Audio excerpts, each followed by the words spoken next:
Welcome to InsightCrime.org. I'm Deborah Bonello, managing editor, and I'm speaking to Jerry McDermott, one of the co-directors of Insight Crime. Jerry, we've seen an escalation of the US military presence in the Caribbean in recent weeks, culminating in, of course, a US missile strike on a speedboat last week that killed 11 people. And now we're seeing fighter jets sent to Puerto Rico. American officials are framing this as an anti-narcotics push, and the media is reporting that both Venezuela's Cartel of the Suns and Tren de Aragua are in the crosshairs. But Jerry, first off, what do we know about the boat that got blown up on September 2nd? Okay, you've touched an enormous range of things there. So let's drill down and let's pick apart some of this, and let's start with the go fast. There are several questions there, or uncertainties for us who follow this sort of stuff day in, day out. We've been speaking to the Venezuela team who've been looking at this from in country. First question, or first uncertainty is, go fast boats are crewed usually by 2 to 3 people. There might be a fourth if they think there's a chance they're going to get hijacked. And so the crew will be heavily armed. But for the most part, it's 2 or 3 guys. You don't put 11 people on a go fast boat. So this raises a strange question initially. The second is, from what we know, it seems that the boat left San Juan do Henare, which is Sucre. It's the state just opposite Trinidad and Tobago. This isn't a traditional departure point for go fasts. Let me explain really quickly what the dynamics are on that. Go fasts tend to be heading north, streaking through the Caribbean. Their principal stop point is the Dominican Republic, where they then go on to the US market in a variety of different ways. And the departure points for this are La Guajira, which is the peninsula that juts out of Colombia and forms the border with Venezuela. And then there's another peninsula in Venezuela called Falcon, which juts into the Caribbean. And these tend to be where the boats streak across the Caribbean. But where we're talking about is right towards the east, almost facing us across from Africa. Now, if the drugs are going to West Africa, and usually that's a trip to Europe, then yeah, that might be a launch point. The other that might happen, we've seen, is the go fast may bounce up some of the archipelago of islands from Trinidad that go all the way up to Jamaica, etc. But these tend to be for the European market because there's a lot of European overseas territories on the way. I'm thinking of Martinique, French territory, Saint Martin, their Dutch equivalent, the Dutch islands. And the drug traffickers tend to use these as launch pads towards Europe, and they use the regular tourist flights, they'll use the containers, they'll even use yachts that tend to go across the Atlantic. So this doesn't seem like a likely departure point for a go fast number one. This seems a strange go fast because it's got all these people on board. And this isn't a traditional launch pad for the United States. So a lot of questions. I'm afraid I don't have any answers on that one. Right. Another part of the reporting, another big element of the reporting around this bombing was the presence of Tren de Aragua members on the boat, as well as framing from the US that this is part of an anti-narcotics push against the Cartel of the Suns. What can you tell us, Jerry, about the Cartel of the Suns and Tren de Aragua and how they fit or don't fit into what we're seeing coming out of the US? The US, in using the term Cartel of the Suns, and there's an indictment which uses the Cartel of the Suns, which targets Nicolás Maduro, the president, and Diosdado Cabello, the kind of regime number 2. And it suggests that the Cartel of the Suns is a traditional vertically integrated drug trafficking organization. We don't think it is. We think that Maduro has created a hybrid criminal organization. And let me explain that. It sounds really complicated. What it essentially is, Maduro needs criminal rents to maintain himself in power, because due to economic sanctions, the fact he can't sell his oil, the fact his oil production has declined, he can't balance the books anymore. And this is part of the collapse we've seen in Venezuela. It's not only been an economic collapse, but the health system and the education system have collapsed as well, which is what's been pushing people abroad. But he needs to keep the loyalty of the senior politicians, the Chavista figures, and perhaps more important, his generals. And he can't do that from a central system of patronage because he doesn't have any money. So what he's done, and you and I are European, so we kind of understand this perhaps better than many, he's created a feudal system where he sits at the top of this, and he's created a series of fiefdoms, criminal fiefdoms, where he turns around to a general and he goes, listen, I haven't got any money to pay you, and your monthly salary is all of $30. But what I am going to do is I'm going to give you a posting by the Colombian border, where we both know there's an enormous amount of drug trafficking and human smuggling across the border, and you're going to get paid wedges of cash. And you, Chavista politician, I'm going to put you in Bolivar where there's a gold mine. And you are going to be able to rake cash from this gold mine. So they all go, okay, I'm loyal now to you, Maduro, and the regime.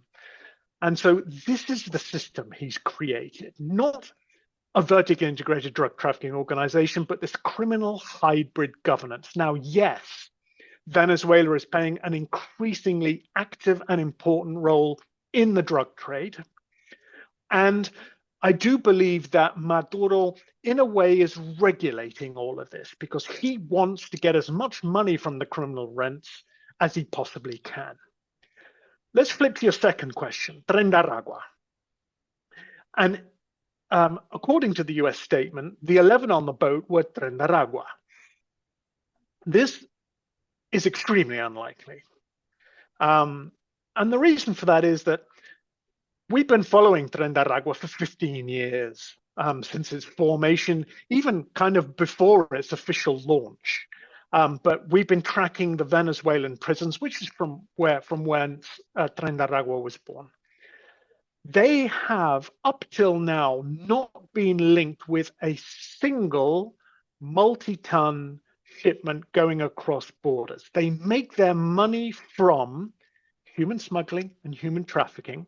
And this is one of the few groups in Latin America that went transnational, not through the drug trade, but through human trafficking and human smuggling, following the up to 8 million Venezuelans who fled the country. And Tren de Aragua preyed on them every step of their journey. And then when they settled, they continued to prey on them, extortion as well. They did get involved in micro trafficking. That's the retail sale of drugs. But drug smuggling, up till now, we have not heard of a single case. They do work as subcontracted labor for some Colombian drug trafficking organizations, but they themselves, we've not seen it. So again, another huge question on the targeting of this particular go fast. And does Tren de Aragua, even if it is sort of not active in transnational drug smuggling, what is its relationship with the Maduro regime? Historically, Tren de Aragua, when it was based out of a prison, it was based out of the prison of Tocorón, where it was born, and which acted as its operational center and headquarters. And essentially, this prison was given the Tren de Aragua.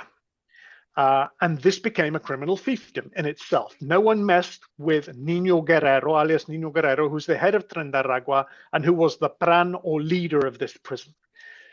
And so up until 2023, Tren de Aragua did receive state support because it was given this prison, it was allowed to run the prison, it was allowed to run its criminal organizations from it. But in 2023, the state retook control of the prison. It sent 11,000 troops to retake its own prison. And this was a moment where the patronage and the official links between Tren de Aragua and the government were broken. And from being a state-tolerated criminal organization as part of this hybrid criminal regime we've talked about, it became a public enemy. And so today, first of all, Tren de Aragua does not exist also as a centrally coordinated organization because it's lost its base. All its leaders have spread and fragmented. It's lost its coherence. But secondly, there's no way that Maduro is running it because nobody's running it, let alone Maduro. Could elements of Tren de Aragua be subcontracted by other criminal enterprises, including those linked to the state? Yeah, for sure. But is this a criminal organization at the beck and call of Nicolás Maduro? It's not. Yeah, I mean, it is interesting to sort of understand and unpack a little bit more what those connections are. And I'm curious, final question, Jerry, do you think the kind of military action that we're seeing in the Southern Caribbean by the US right now is going to stop drug trafficking? Or is there a bigger plan behind this? What's your view? I'm not going to talk about the US bigger plan because I cannot predict what the Trump administration is going to do and wouldn't dare to attempt to do so. But I can talk about the way it's going to shift or not shift drug trafficking. In the short term, I don't think any drug traffickers are going to be launching go-fasts into the Caribbean at the moment. And also, there are all these warships. They've all got radar. They can all track maritime and indeed aircraft passing over. So I think that route is temporarily shut. What we've also seen from Venezuela is they have been launching lots of anti-narcotics operations to show that they are serious about the drug trade. I suspect, and some hints from the ground are, that even those drug trafficking organizations that operate with the blessing of the Maduro regime have been told to stop.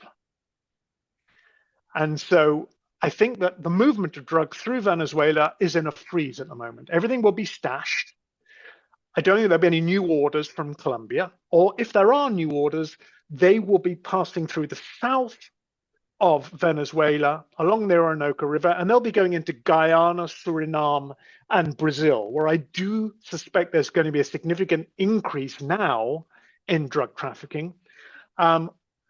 Or within Colombia, the guys that have been shifting cocaine into Venezuela may move it directly up to the Caribbean coast, or maybe even move it across the country and put it through the Pacific. So there's going to be an interruption. There is an interruption to drug smuggling from Venezuela's north coast, the Caribbean coast, for sure.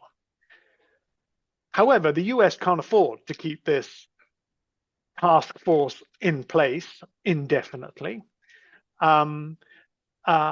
Or if it does, then maybe there will be some sort of long term, but it's not going to interrupt the flow, the production and flow of drugs. All it is going to do is shift the routes that the traffickers use to either reach the US or go across to Europe and other markets. Yeah, it's definitely one to watch, isn't it? And it will be interesting to see what transpires over the next weeks and maybe months in the Caribbean. Jerry, thanks very much for your time. And for those watching, you can go to insightcrime.org's archive for very in-depth reporting and investigations into all of the issues and criminal organizations we've talked about today. Until the next time, thanks very much.